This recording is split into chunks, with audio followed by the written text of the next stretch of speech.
నవదీప్ రెడీయా? రెడీయా? Ready ready ready ready. మామూలుగా సెంటిమెంట్స్ ఉంటాయా మీకు?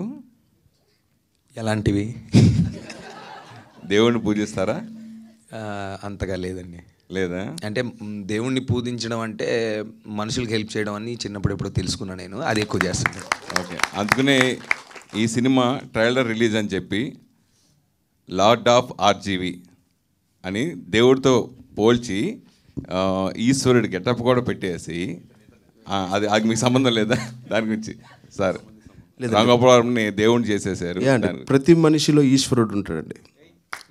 I'm travelling with Ram Gopal Varma గారు అండి. ఆయన అప్కమింగ్ ప్రాజెక్ట్స్లో రైటింగ్ డిపార్ట్మెంట్లో చేస్తున్నానండి. సో ఆయన ఇచ్చిన కాన్ఫిడెన్స్, ఆయన ఇచ్చిన సపోర్ట్, ఆయనతో డిబేట్స్లో నేర్చుకున్నవన్నీ చూస్తే is my God, no doubt about. ఈ సినిమాకి పర్టికులర్గా ఓకే మీరు అద్భుతంగా తయారు చేసుకోవచ్చు, అద్భుతంగా తీయగలని నమ్మకం ఉంటుంది. ఇతర శాఖలు కూడా మీరే టేక్అవుట్ చేసుకుని మీరు చేయటానికి ఎనీ పర్టికులర్ రీజన్ అండి? దీనికి యాక్చువల్లీ కొంచెం పెద్ద డిస్క్రిప్షన్ ఉందండి.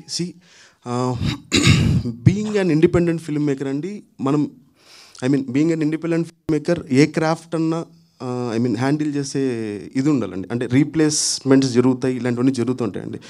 సో లాట్ ఆఫ్ థింగ్స్ అండి. అంటే వెరీ సింపుల్గా చెప్పేస్తానండి, నా దగ్గర ఉన్న బడ్జెట్లో నాకన్నా బెస్ట్ టెక్నీషియన్ దొరకలేదు. మా కొలీగ్ మన బత్తుల ప్రసాద్ గారు తీసిన ఆ కథని యాస్టీజ్గా మీరు తీసుకోవడం జరిగిందా? సినిమాటిక్గా దాన్ని మార్చడం ఇట్లా? లేదండి, ఆ కథ వేరండి, కంప్లీట్ వేరు.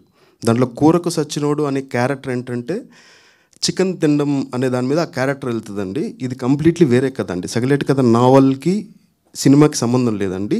బట్ ప్యూర్ ఇన్స్పిరేషన్, అంటే భాష కానీ కల్చర్ కానీ ట్రెడిషన్ కానీ ఆయన పుస్తకం చదివిన తర్వాత వచ్చిన ఇన్స్పిరేషన్తో కొత్త కథ రాసుకొని ఒక ఫెస్టివల్, అంటే ఒక జాతర అట్మాస్ఫియర్ చుట్టూ తిరిగే కథగా తీసిందండి ఇది. మీరు యాక్చువల్లీ సైలెంట్ కథ నావల్ చూస్తే ఇది ఒక ఆంథాలజీ అండి. అంటే డిఫరెంట్ టైప్ ఆఫ్ చిన్న చిన్న స్టోరీస్ వెళ్తూ ఉంటాయి. ఆ చిన్న స్టోరీస్లో కూరకు సచ్చినోడు అనే ఆ పర్టికులర్ ఎపిసోడ్లో నుంచి జస్ట్ అలా ఇన్స్పైర్ అయ్యానండి, అంతే అండి. నాని